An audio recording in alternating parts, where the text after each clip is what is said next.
com Flauzino Antunes. Hoje vamos falar dos investimentos, né? Os investimentos em infraestrutura têm que dobrar para o Brasil dar um salto na competitividade, é o que aponta um estudo. Em 2020, o volume caiu para 115,8 bilhões de reais, o que corresponde a 1,55% do PIB. O relatório Infra 2038 estima que o Brasil poderá subir para a 100ª posição no ranking de 2021 e aponta para que o país precisa investir 339 bilhões de reais por ano para suprir gargalos e colocar a infraestrutura do país entre as 20 melhores do mundo. E para falar sobre isso, temos ele, Flauzino Antunes, o economista Flauzino Antunes, direto da capital, para falar sobre a infraestrutura e sobre a economia nesse aspecto. Bom dia, Flauzino, sempre um prazer falar com você. Bom dia, Bruno, bom dia, Fernanda, bom dia aos ouvintes da Rádio Moderna FM. Estamos aí nessa quinta-feira com mais uma Coluna Capital. Pois é, mais uma quinta-feira de Coluna Capital, e eu queria te perguntar, Flauzino, primeiramente, o Brasil tem esse dinheiro para investir? 339 bilhões por ano. Tem, Bruno. Isso aí é uma questão muito delicada, mas é uma questão importante de decisão política. Temos que ter uma decisão do que queremos fazer com o recurso público. Se você está falando exatamente da questão de investimento por parte do governo federal, a arrecadação ao todo de todo o orçamento previsto para 2021 e 2022 gira em torno de mais de 2 trilhões de reais. Quer dizer, um investimento de 300 bilhões nada mais é que algo em torno de 10% do orçamento. Só que a gente já vem discutindo aqui, os ouvintes devem lembrar, vocês aí na rádio também, que só de pagamentos de juros, de serviço de dívida, com o setor financeiro, na qual o governo pega emprestado para fazer a política monetária, a gente tem tratado aqui na Coluna Capital, desde o ano passado, sobre isso, gasto mais de 700 bilhões. O dobro do que a gente está falando aí, né? Se você for fazer as renegociações e tal, tudo mais, chega a quase 50% do orçamento, que chega a 1,4 trilhões por ano, só com refinanciamento, empurrar com a barriga, jogar para frente, os juros da dívida pública que já está no Brasil. E isso pode ser definido como uma questão muito simples. A redução da taxa Selic, cada 1 ponto percentual da Selic, libera para o orçamento público quase 90 bilhões. Se você reduzir a taxa de juros em 3%, 4%, você já tem aí uma quantia suficiente para fazer o investimento público. Então, o dinheiro tem.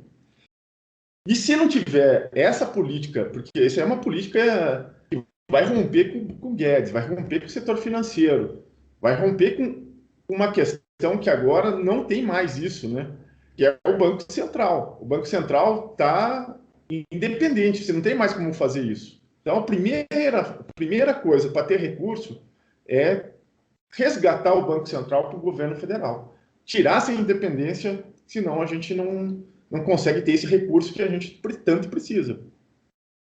Flauzino, você citou a taxa Selic, eu sei que a gente já conversou sobre esse assunto, né, aqui de uma forma informativa para os ouvintes, mas só para a gente relembrar, né, o que é a taxa Selic, antes da gente continuar o assunto, para que os ouvintes fiquem mais antenados, mais uma vez. É porque esses termos aí econômicos são, para quem é economista, é fácil, né? A gente que vive aqui leigo.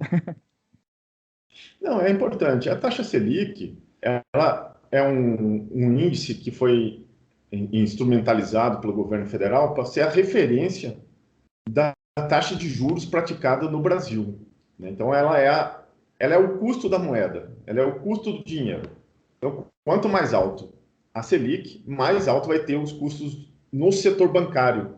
Tipo que o Banco do Brasil, o Bradesco, o Itaú, o Santander, ele parte nas suas operações que a taxa Selic é o seu custo, então ele tem que usar a Selic mais uma taxa de juros que ele bater o lucro e o lucro dele em si, né? Então, conforme os custos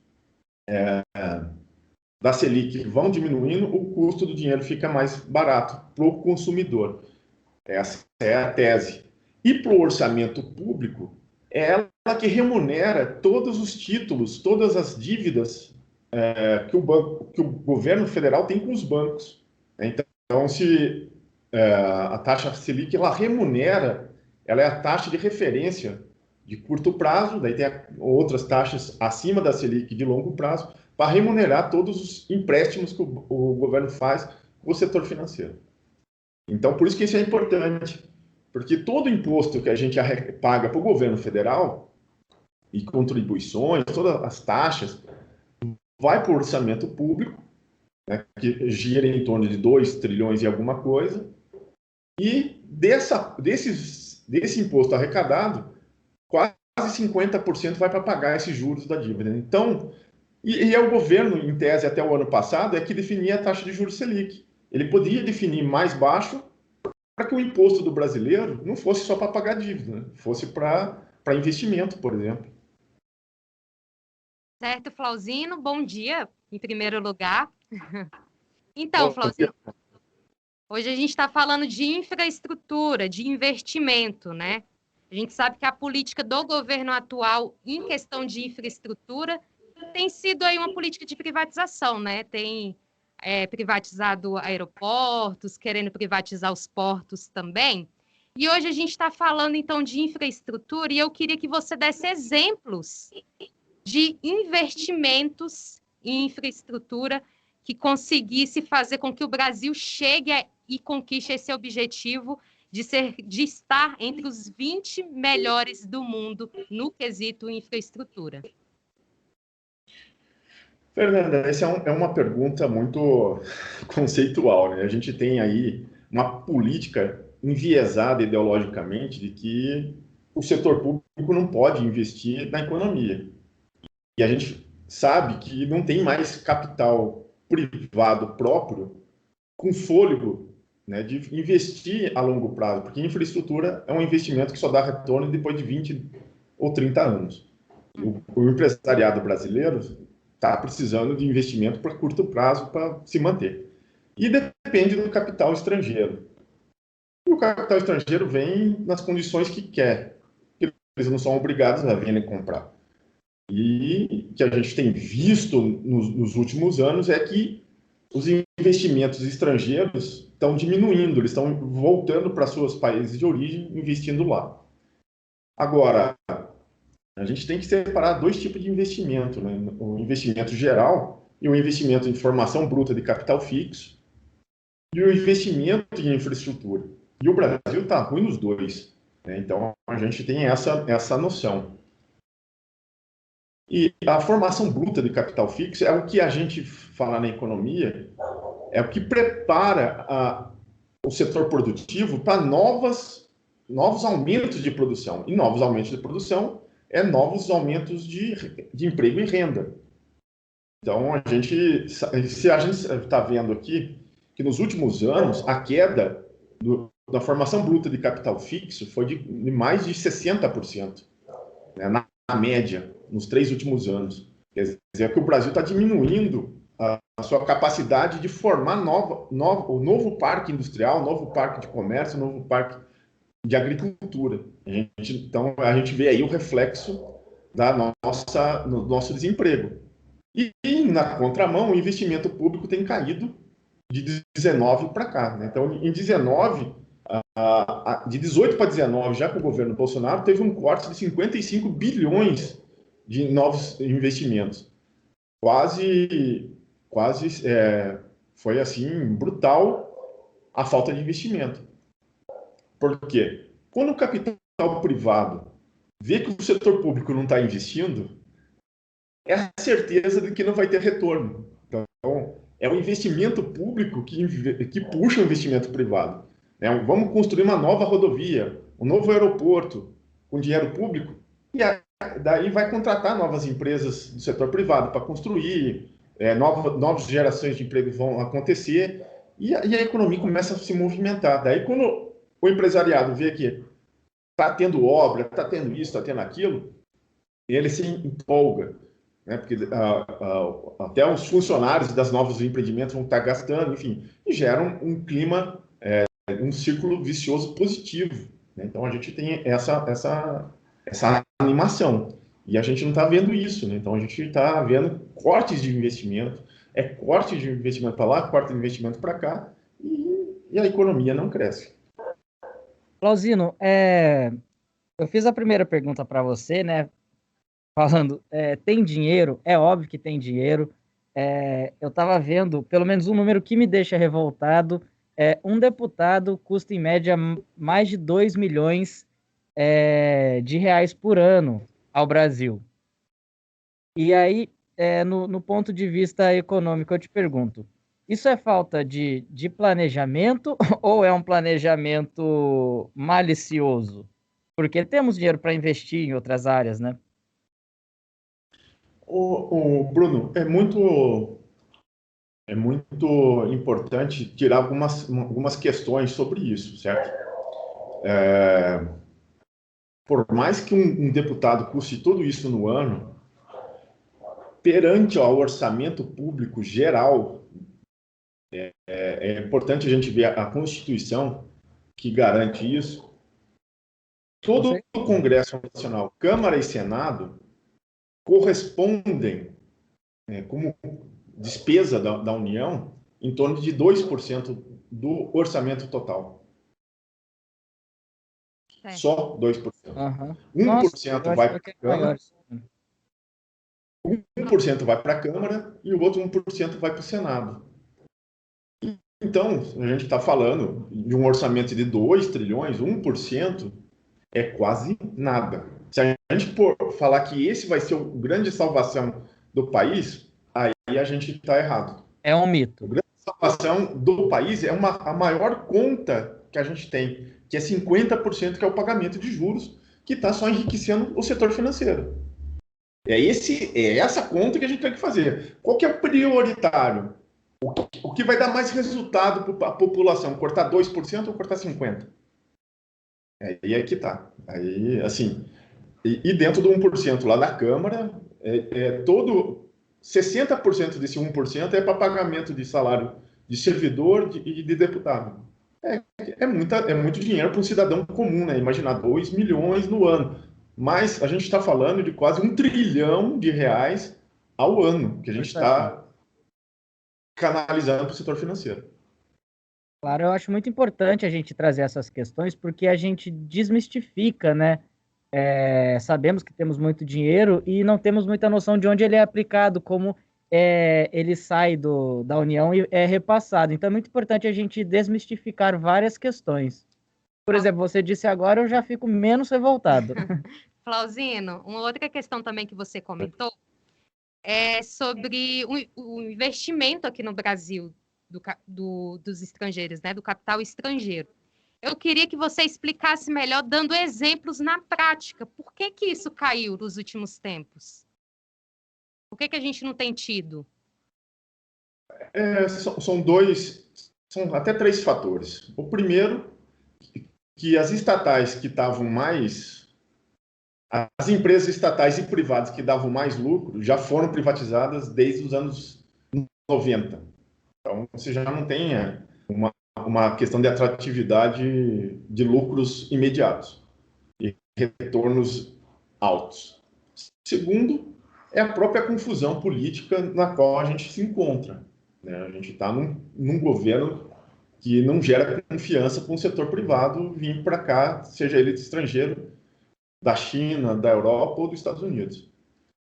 A gente tem essa dificuldade. E a própria pandemia, na qual todos os capitais tiveram uma certa quebra nos seus países de origem, então eles estão recuperando o seu fôlego financeiro, né? Então, é isso. Então, a gente está vendo esse cenário mais constante. Agora, é bom a gente frisar, né, que a formação bruta de capital fixo, quando tem investimento de estrangeiro. Comprando uma empresa privada ou estatal no Brasil não gera emprego, porque a formação bruta de capital já estava instalada. Eles não vão, tipo assim, vou dar um exemplo. Eles vão e compram vem aqui no Brasil e compram a empresa a Eletrobras, que está para ser privatizada. A Eletrobras já tem seus funcionários, já tem sua rede, já tem suas represas, já está tudo instalado. Eles não vão gerar mais investimento e emprego. Na verdade, eles querem fazer o quê? Recuperação do capital investido na compra. O que eles fazem? Desemprega, aumenta preço. Eles querem recuperar rápido o investimento que eles fizeram. E eles já sabem que todo o sistema já está montado, então eles só vão ter que administrar o lucro. E essa política não funciona para a gente, né, Flauzino? Porque o que a gente precisa agora é de geração de empregos. Bate naquilo que falamos semana passada, né? Essa política aí, ela beneficia apenas os grandes empresários. E o que acontece era o seguinte, ela manter a Eletrobras, né, vamos falar assim, então vamos quebrar o monopólio da Eletrobras. Vamos trazer novas empresas para competir com a Eletrobras. Chamamos mais 3. Essas 3 vão ter que investir milhões, bilhões de reais num curto prazo para competir com a Eletrobras, para ter a mesma qualidade, e daí gera novos empregos. Não se elimina os empregos da Eletrobras, a gente cria mais 3 Eletrobras, né? Então, a gente estaria com 4 empresas grandes na geração de energia. E isso não foi o modelo que a gente viu na hora que a gente liberou a economia desde o Plano Collor, lá na década de 1990. O Collor abriu a economia para o capital privado, estrangeiro, que saíram comprando a COFAP, por exemplo, é uma empresa, para quem não lembra, é uma empresa brasileira, nacional, uma das melhores do mundo na produção de amortecedores para carros.